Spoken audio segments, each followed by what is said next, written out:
계속해서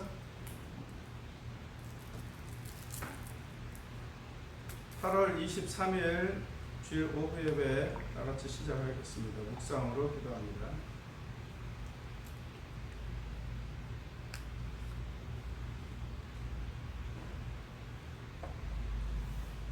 찬송가 64장입니다. 찬송가 64장 후에 기도하겠습니다. 찬송가 64장 64장입니다. 64장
전능하신 하나님 아버지, 오전에 이어 오후로 저희들이 예배드립니다. 각 처소에서 드리는 예배를 하나님 받으시고 어렵고 힘든 상황 속에서도 믿음으로 잘 견디며 또 하나님 의지하는 가운데서 상황들을 극복하는 귀한 믿음의 형제들 자매들을 기억하시고 각 가정마다 각 처소마다 하나님 보호하시는 은혜를 허락하시어서 이 질병과 또 이 재난이 저희들을 침범하지 못하도록 지키시는 은혜를 허락하시옵소서. 아버지 하나님, 잠깐도 저희들이 돌아보면 하나님의 뜻을 행하기보다는 하나님의 뜻을 행하지 못하는 나의 생각과 나의 잘못된 사고로 하나님의 뜻보다는 내 생각과 내 관념을 먼저 앞세우며 내 자아를 먼저 앞세웠던 지난 시간들을 후회합니다. 회개하는 이들에게 하나님 사위의 은총을 베풀어 주시옵소서. 오늘도 귀한 말씀을 통해서 저희들이 깨닫고자 합니다. 하나님께서 이 말씀을 저희들에게 주셨사온즉 가슴 깊이 새기게 하시고 각 가정마다 그리고 교회마다 그리고 대한민국 땅 이 전체 사람들마다 그리고 지구상에서 재난으로 인하여 고통받는 이들마다 질병으로 인하여 어려움 당하는 이들마다 하나님의 은혜를 더하여 주시옵소서. 저희들을 긍휼히 여겨 주시옵소서. 그들이 그 재난에서부터 속히 구원받을 수 있도록 은혜를 다하여 주시옵소서. 이 시간도 드려지는 모든 순서와 말씀이 하나님 앞에 영광이 되길 빕니다. 저희들의 마음에 잘 꽂힌 모처럼, 잘 박힌 모처럼 우리 마음에 잘 깊이 박혀서 이 말씀이 저희들의 삶의 근거가 되게 하시고 희망이 되게 하시고 이 말씀으로 인하여 세임을 얻는 저희들이 되게 도우소서.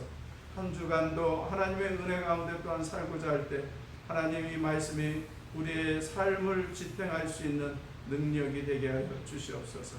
이 시간 드려지는 모든 것과 또한 하나님 허락하시는 은혜를 믿음으로 바라옵고 우리 구주 예수님의 이름으로 기도합니다.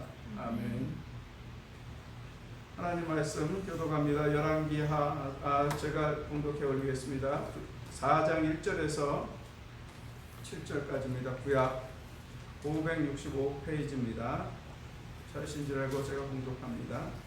선지자의 제자들의 아내 중에 한 여인이 엘리사에게 부르짖어 이르되 당신의 종 나의 남편이 이미 죽었는데 당신의 종이 여호와를 경외한 줄을 당신이 아시는 바니이다. 이제 빚준 사람이 와서 나의 두 아이를 데려가 그의 종을 삼고자 하나이다 하니 엘리사가 그에게 이르되 내가 너를 위하여 어떻게 하라? 내 집에 무엇이 있는지 내게 말하라. 그가 이르되 계집종의 집에 기름 한 그릇 외에는 아무것도 없나이다 하니 이르되 너는 밖에 나가서 모든 이웃에게 그릇을 빌리라. 빈 그릇을 빌리되 조금 빌리지 말고 너는 내 두 아들과 함께 들어가서 문을 닫고 그 모든 그릇에 기름을 부어 차는 대로 옮겨 놓으라 하니라. 여인이 물러가서 그의 두 아들과 함께 문을 닫은 후에 그들은 그릇을 그에게로 가져오고 그는 부었더니 그릇이 다 찬지라. 여인이 아들에게 이르되 또 그릇을 내게 가져오라 하니 아들이 이르되 다른 그릇이 없나이다 하니 그 기름이 곧 그쳤더라. 그 여인이 하나님의 사람에게 나아가서 말하니 그가 이르되 너는 가서 기름을 팔아 이 빚을 갚고 남은 것으로 너와 내 두 아들이 생활하라 하였더라. 아멘. 과부의 기름 그릇을 채우시다 라는 제목으로 말씀을 강론합니다. 오늘 본문의 말씀은 읽기만 해도 신이 나고 읽기만 해도 신비하고 읽기만 해도 소망이 생기는 말씀의 내용입니다. 아마 이 부분의 말씀을 이전에도 제가 강론한 적이 있지만 다른 목사님들을 통해서도 혹시 듣지 않았을까 싶을 만큼 이 이적적인 엘리사를 통해서 과부의 빌린 그릇에 기름을 채우시는 역사는 정말 놀랍고도 신비하면서도 우리의 형편과 처지를 아시는 하나님께서 이렇게 좀 이적과 기적을 통해서도 우리의 형편을 챙겨주시는구나 하는 것을 희망을 품게 되는 말씀이기도 합니다. 자, 이 말씀의 내용을 한번 보겠습니다. 선지자 제자의 과부라 그랬어요. 이 선지자 제자가 이제 어떤 사람이냐면 오늘 본문에도 얘기했지만 예전에는 선지생도라고 그랬어요. 제자라는 표현을 쓰지 않고 선지생도. 그래서 이 표현이 대부분 이제 주의 종, 즉 하나님의 종이 되겠다고 목사님들이 되겠다고 신학교 들어오는 사람들을 선지생도라 이렇게 불렀었어요. 지금도 그렇게 호칭을 하고 있는 학교들이 있고 그렇게 일반적으로 호칭하는 줄 압니다. 그러다 보니 신학교를 선지동산이다 이렇게 표현되어 있었어요. 성경에 나와 있는 표현이 상당히 고풍스러우면서도 고급스럽게 느껴지니까 지금까지 그렇게 쓰는 것 같아요. 자, 선지자의 제자, 그러니까 선지생도란 말을 지금은 이제 번역을 제자로 해놨어요. 생도란 표현을 요새 잘 안 씁니다. 예전에는 생도란 말을 많이 썼는데 지금은 잘 안 씁니다. 그래서 제자라는 그런 표현을 쓰고 있습니다. 바꿨어요. 근데 내용 같은 말이죠. 근데 문제는 과부예요, 과부. 자, 과부가 존중해 주는 말이냐, 미망인이 존중해 주는 말이냐. 근데 요즘 공식적인 행사에서 과부를 가리킬 때는 과부란 말보다 미망인이라는 말을 많이 써요.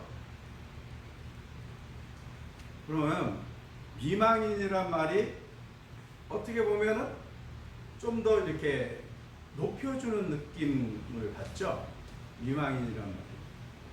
그런데 이제 과부라는 말이나 미망인이라는 말이나 같은 의미를 갖고 있어요. 근데 한문과 유래를 보면 좀 달라요. 과부라는 것은 이제 적다, 모자라다 할 때 쓰는 말이에요. 과부라는 말은. 그래서 모자란 사람, 그러니까 적을과의 며느리 부자를 쓰는 거니까 뭔가 부족한 사람이라는 뜻이래요. 뭐가 부족하냐? 남편이 부족하다라는 그런 말이죠. 남편이 없다는 거예요. 그러니까 부족한 사람. 이게 표현이 좀 적절하지 않은 것 같지만 의미상으로는 그래요. 남편이 없기 때문에 부족하다는 거예요. 여자나 남자나 짝이 있어야 돼요. 그래서 남자는 여자가 없으면 홀앱이라고 그러잖아요. 홀앱이라는 것은 원래는 짝을 갖춰야 되는데 혼자 있는 남자다라는 뜻으로 홀앱이라는 말을 써요. 자, 어쨌든 과부란 말은 남편이 없어 부족한 사람이라는 뜻이에요. 그러면 미망인은 어떻습니까? 미망인이란 말을 우리가 공식적으로 많이 쓰는데 사실은 미망인은 의미상으로 보면 더 좋지 않은 뜻을 갖고 있어요. 이거는 의미상으로는 왜 좋지 않느냐면 이게 사실은 이제 중국 고사에 나와 있는 겁니다. 이 춘추 시대에 있었던 어떤 이제 백희라는 한 여인을 시집 보낸 그의 모친 목강이라는 사람이 있었어요. 근데 그 딸을 송나라에 이렇게 시집을 잘 보내고 나서 그 수행을 한 사람들에게 치하를 하는 중에 자신을 낮추어서 겸손하게 뭐라고 표현했냐면 자신을 미망인이라고 표현을 했어요. 근데 이 미망인의 한자를 살펴보면은 안일미, 망할 망, 그리고 사람 인자를 썼어요. 아직 망하지 않았다라는 여기서 망자는 사실 죽음을 뜻하는 거예요. 아직 죽지 않은 사람이다라는 뜻인데 한문의 의미는 그것보다 좀 더 깊이 있어요. 아직 남편을 따라 일찍 죽어야 했는데 아직 죽지 못한 사람이라는 뜻이에요. 네. 사실은 진작에 남편 죽을 때 같이 죽었어야 되는데 아직 못 죽은 사람이다. 이게 바로 미망이라는 뜻이에요. 이 단어가 그렇게 유래로 보면은 자신을 겸손하게 혼자 과부된 자신을 겸손하게 나타나는 말이 되는데 타인이 부르면은 적절한 말이 아니에요. 그래서 상대방을 이렇게 존중해주는 표현으로 미망인 이렇게 표현하는데 그게 아니에요. 그거는 본인이 나는 아직 그 진작에 남편 따라 죽었어야 되는데 아직 죽지 못한 사람입니다 하고 스스로를 겸손하게 낮춰놓고 하는 겸양의 표현이에요. 그러니 남들이 해서는 안 되는 표현이에요. 불초소생이라는 말도 마찬가지입니다. 남들이 불초소생 그러면은 기분 되게 나쁜 말이에요. 그런데 자기 스스로를 낮추기 위해서는 불초소생 이렇게 자기를 표현할 수 있어요. 근데 그건 남들이 해서는 안 되는 표현이에요. 마찬가지로 미망이라는 표현도 타인이 해서는 안 되는 표현이에요. 엄연히 얘기해요. 그런데 문화적으로 이렇게 한문 시대가 자꾸 지나고 나니까 한문에 대한 조예가 점점 없어지다 보니까 그냥 입에 걸리는 대로 편한 단어들을 선택을 하게 됐어요. 그게 왜 귀에도 좋게 들렸는지 모르지만 한문의 의미로 보면 좋게 들리지 않아요. 지금 한자 시간은 아닌데 그런 표현에 관한 것도 좀 우리가 좀 주의할 필요가 있다. 차라리 과부가 낫다. 과부가 낫다. 미망인이라는 표현은 아직 죽지 못한 사람, 남들 따라 죽어야 되는데 못 죽었다라는 말 그대로 이렇게 가부장적인 제도 속에서 예전에 살아있는 사람들을 같이 합장을 시켜주는 경우가 있었죠. 그렇게 그러한 장례 풍습에 따른 그런 표현이에요. 그러니까 좋은 표현은 아니라 미망이라는 표현이 존중해주는 표현이 아니라 상대방이 있을 때 타인이 호칭하기엔 적합한 표현은 아니다. 이런 말씀을 좀 드리고 말씀을 계속 나누겠습니다. 자, 선지자의 제자가 열심히 하나님을 경외하다가 죽었어요.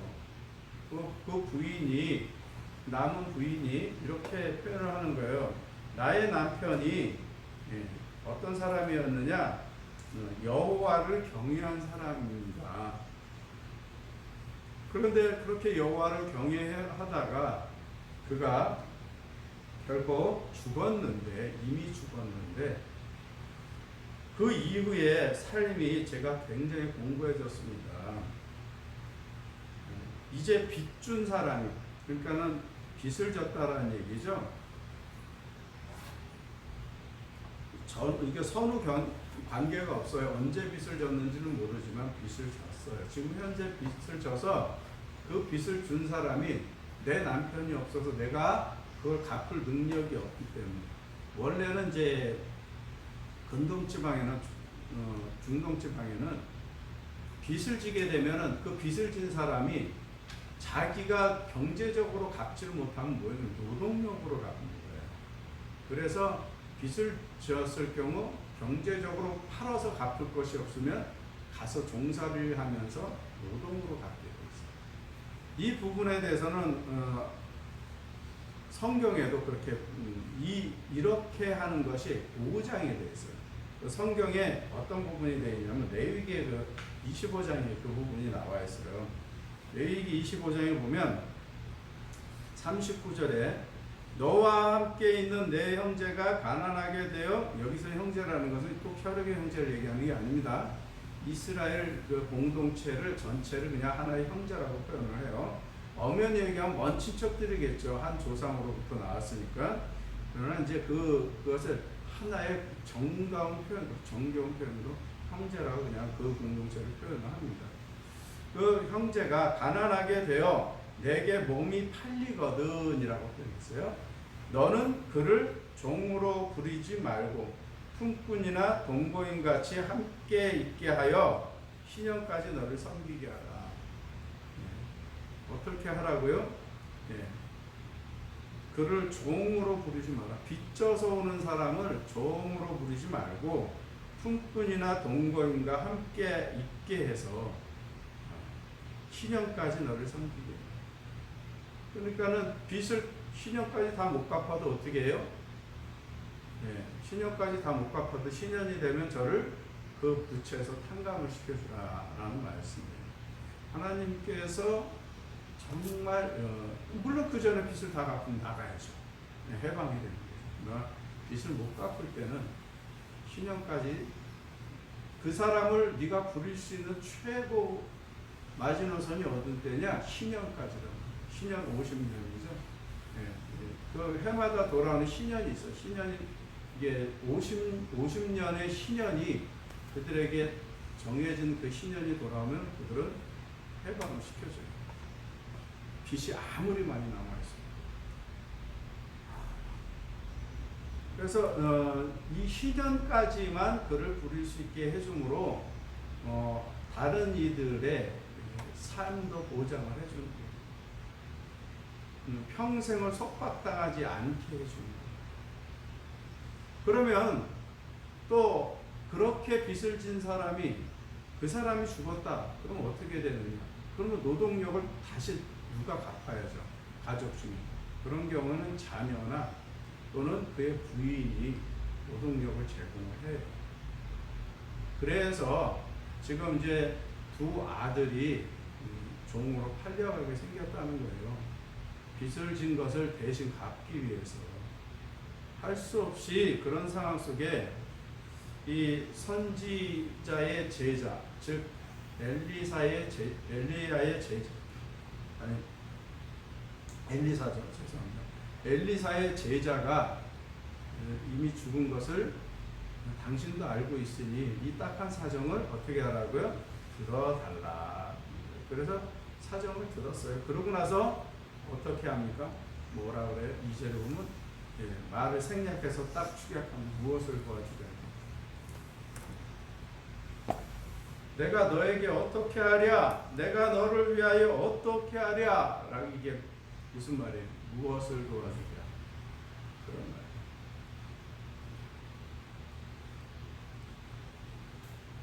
그러면서 내 집에 무엇이 있는지 내게 구하라.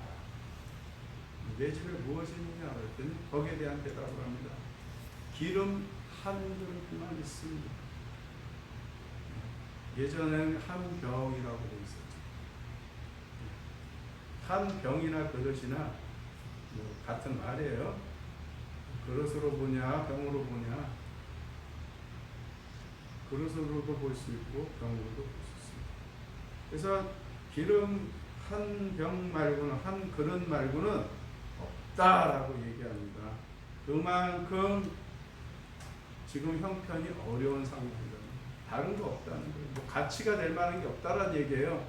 엘리사의 질문에 여인은 이렇게 생각했을 거예요. 너희 집에 뭐 가치가 될 만한 게 있느냐? 그럼 그거 팔아라 이렇게 생각을 하고, 가치가 될 만한 건 기름밖에 없습니다. 그런데 그것도 조금밖에 없습니다. 그거 가지고 큰 돈이 되지 않습니다. 내 두 아들로 부지할 만큼 빚을 갚을 만큼 하면 됩니다. 이런 의미죠. 그러자 엘리야가 이상한 말을 합니다. 어떤 말을 해요? 이웃에게 그릇을 많이 빌라. 예. 그것도 본문에 보면 조금 빌리지 말고, 내 이웃에게 그릇을 빌리되 조금 빌리지 말고 많이 빌라. 모든 이웃에게 그릇을 빌라. 예, 모든 이웃이라니까 그 사람 주변에 그릇 빌려줄 만한 사람은 다 쫓아다니라는 얘기죠. 그죠? 그릇 빌릴 만한 사람 있으면 다 쫓아다녀라. 그래서 어떻게 하라? 그릇 빌려와라.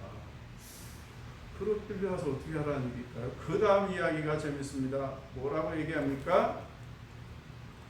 내 두 아들과 함께 그 그릇을 빌린 후에 내 두 아들과 함께 들어가서 문을 닫고 라는 말은, 집 안에 들어가서 문을 닫고라는 거예요. 방 안에 들어가서라는 표현이 안 되지만 들어가서라는 것은 집 안에 들어가서라는 거고 방 안에 들어가서라는 얘기예요.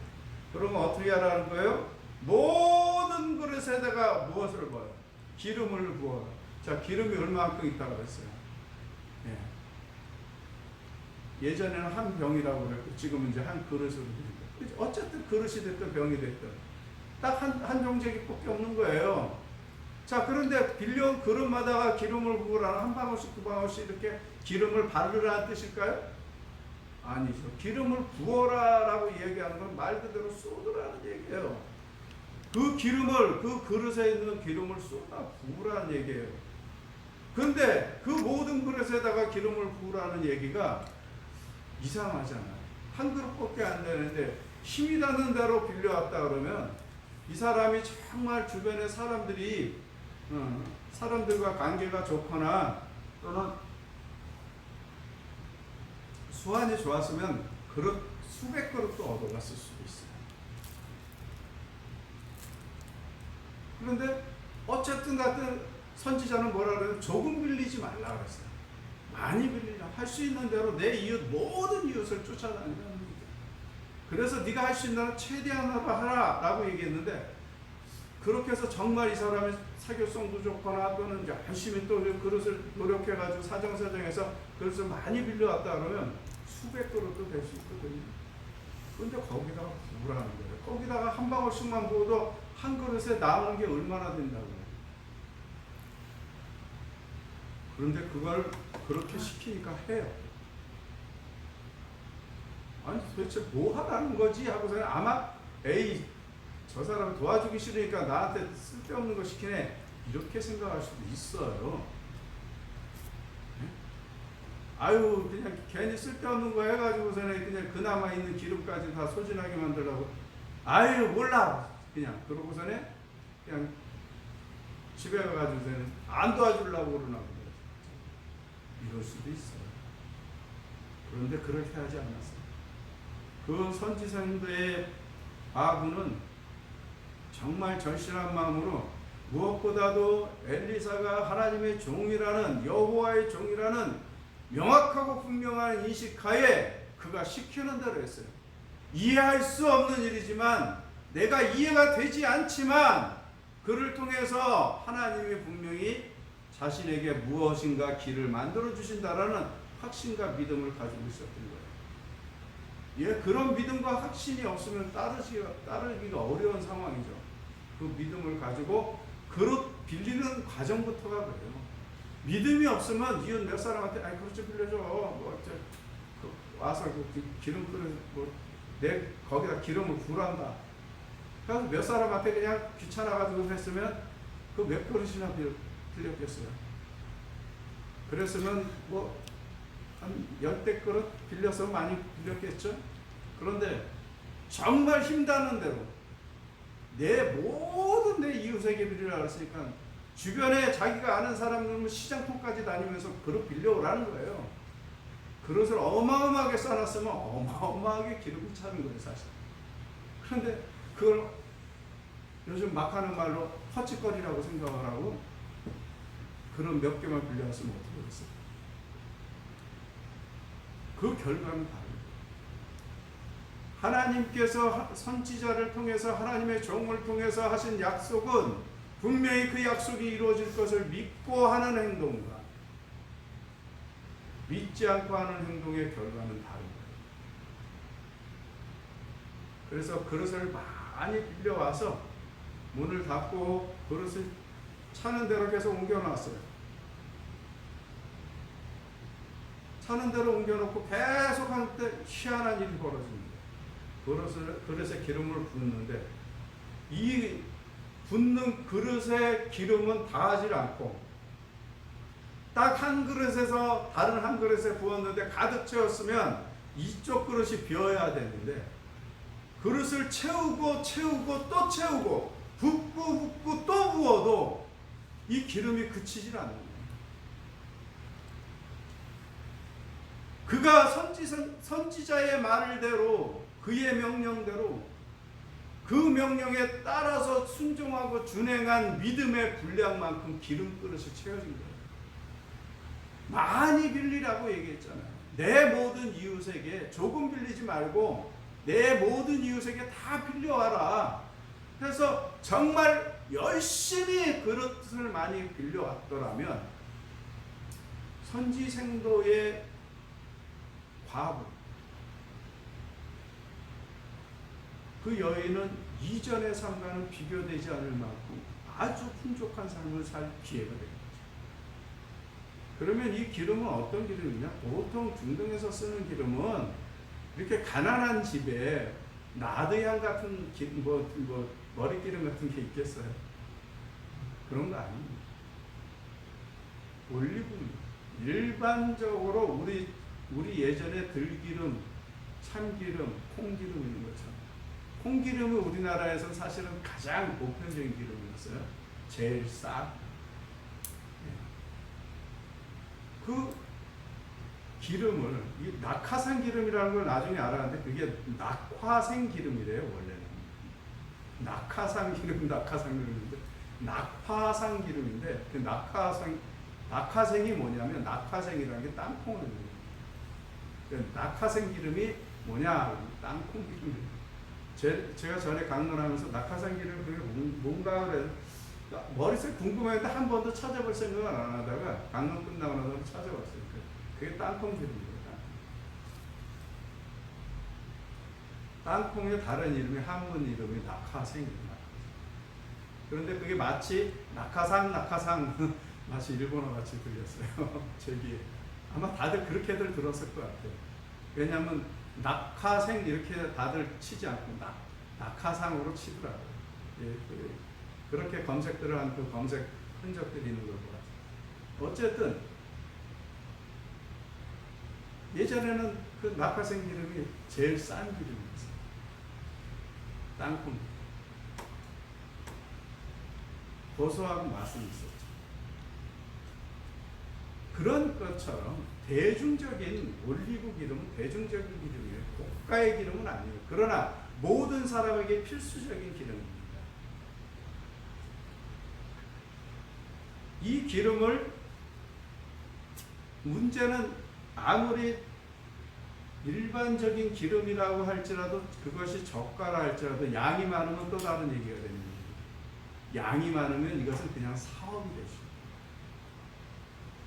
있는 대로 그릇을 다 빌려가지고 빈 그릇마다 가득가득 채워져 있고 채워진 그 그릇들마다 기름이 가득 있는 상태에서 그것을 다 팔 수 있었다면 그것은 저희의 삶이 변화될 만큼 기름을 그럼 팔 수 있느냐? 당연히 기름을 팔 수 있죠. 에스겔 27장 17절에 보면은 거기에는 이스라엘 사람들이 당시에 했던 주변 국가와 더불어 무역했던 그 내용이 나오는데 거기에는 밀, 기름, 유향 등을 가지고 주변 국가와 거래를 했다고 말했습니다. 그러니까 기름은 당시의 전략적인 수출품이기도 했다는 거예요. 이 기름을 팔 수 있느냐? 당연히 팔 수 있죠. 국가 간의 거래가 되는데 국내 안에 사람들끼리 거래가 안 되니까 당연히 거래가 되죠.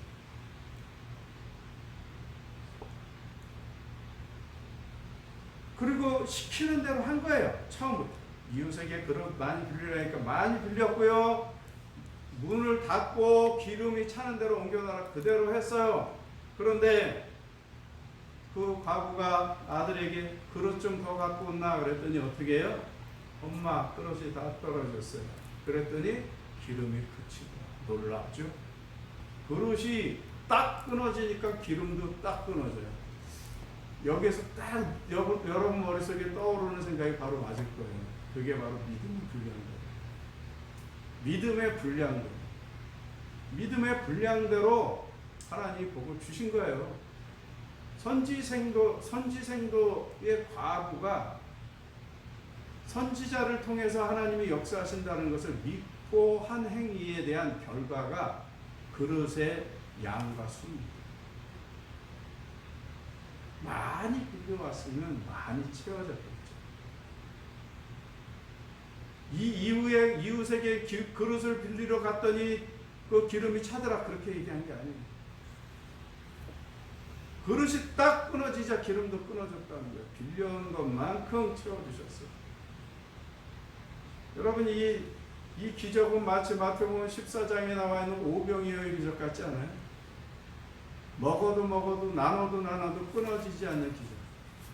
하나님이 초자연적인 현상을 통해서 나타내신 물질을 창조하신 창조주만 할 수 있는 기적이죠.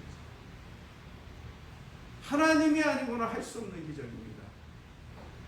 이러한 기적의 내용들은 성경 속에서만 기록됐다고 생각을 하지 마십시오. 여러분의 삶 속에서도 적용될 수 있습니다. 다만 여러분 이것 하나 명심하십시오. 믿음의 분량대로. 하나님을 믿고 믿는 믿음의 분량대로 여러분 그릇이 채워집니다. 여러분의 그릇의 개수,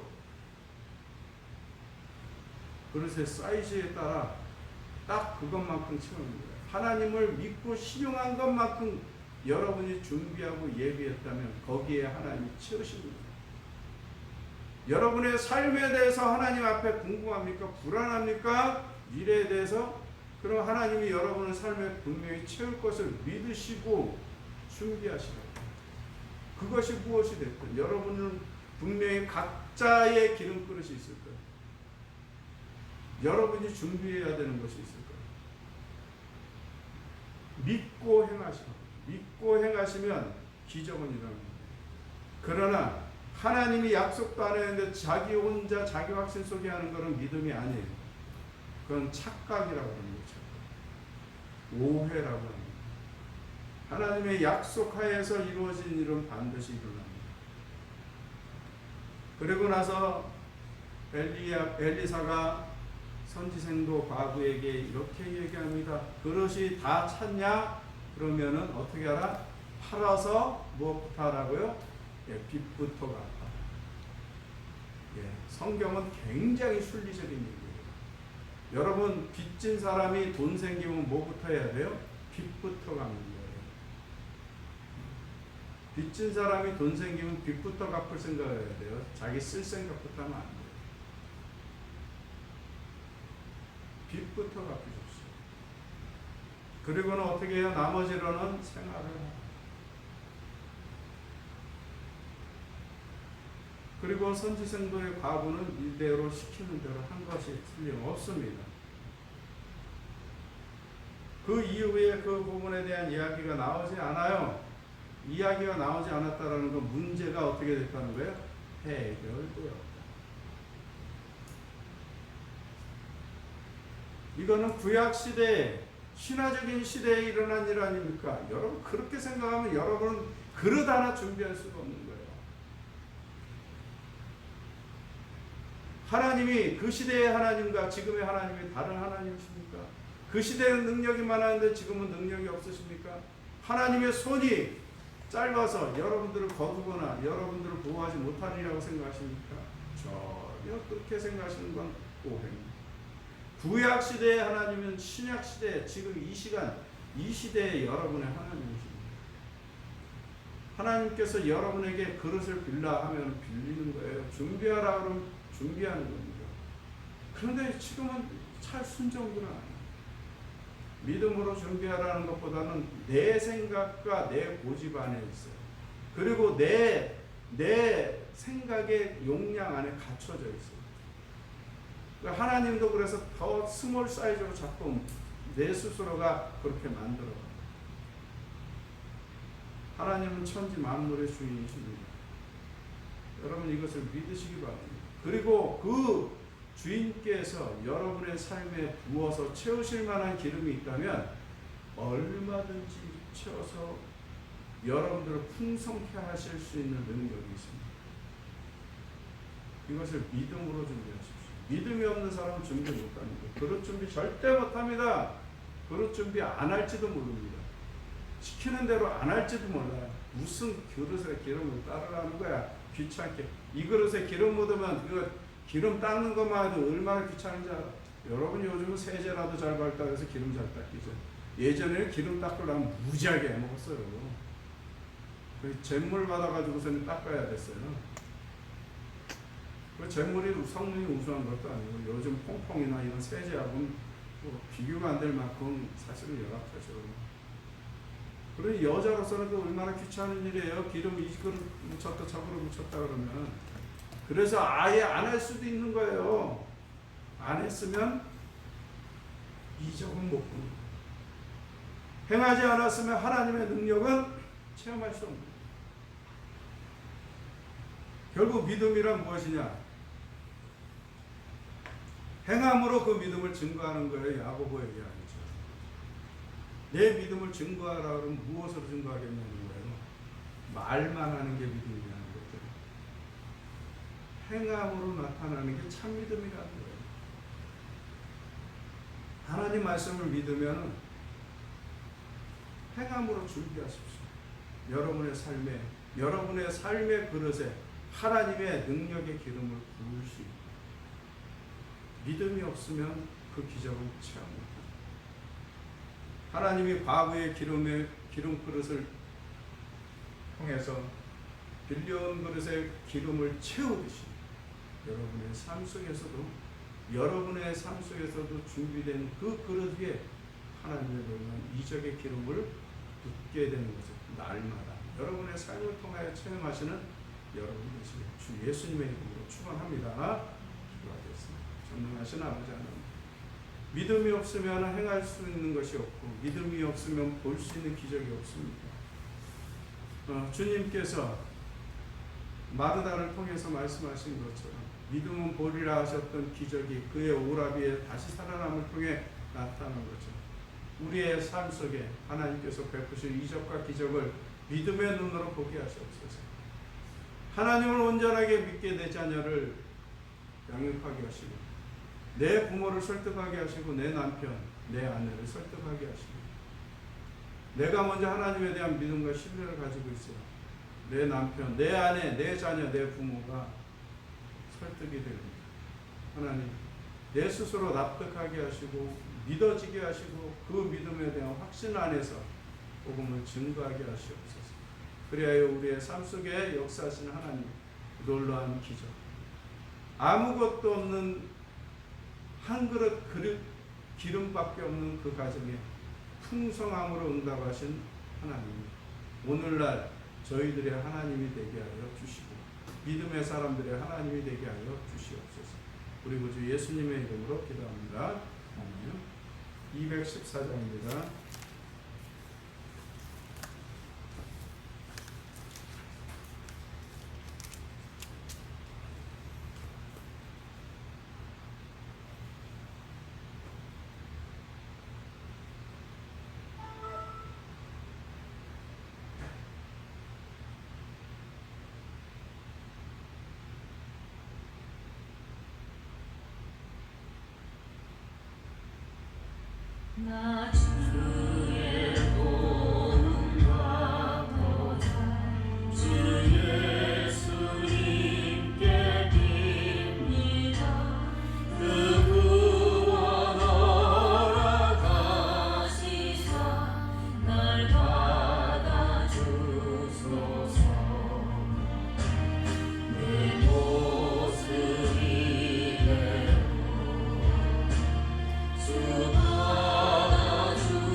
주님 가르쳐 주신 기도로 마칩니다.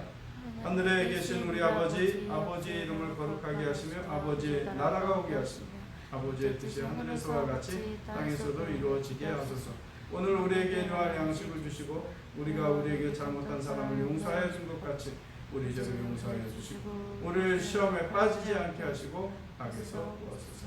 나라와 권능과 영광이 영원히 아버지의 것입니다. 아멘. 예, 예배를 마쳤습니다. 한 주간도 평안 가운데 계시고요. 물론 이제 대면 예배는 지금 현재 뭐 지자체에서 금해서 그러긴 하지만 그래도 이렇게 영상 예배라도 드릴 수 있어서 그나마 다행이라고 생각합니다. 영상 예배 꼭 참석들 하시고 모든 예배에 공예배에 여러분 꼭 참석하십시오. 이 경건 생활은 목사를 위해서 하는 게 아니죠. 여러분 자신을 위해서 하는 거죠. 하나님의 말씀이 여러분의 삶을 지켜야 되지 않겠습니까?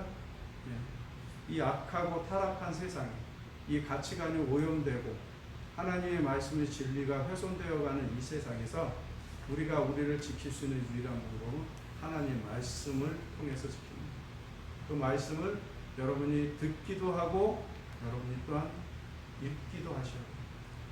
읽기가 어려우시면 듣기라도 꼭 하시고 한 주간도 행복하시기 바랍니다. 마쳤습니다.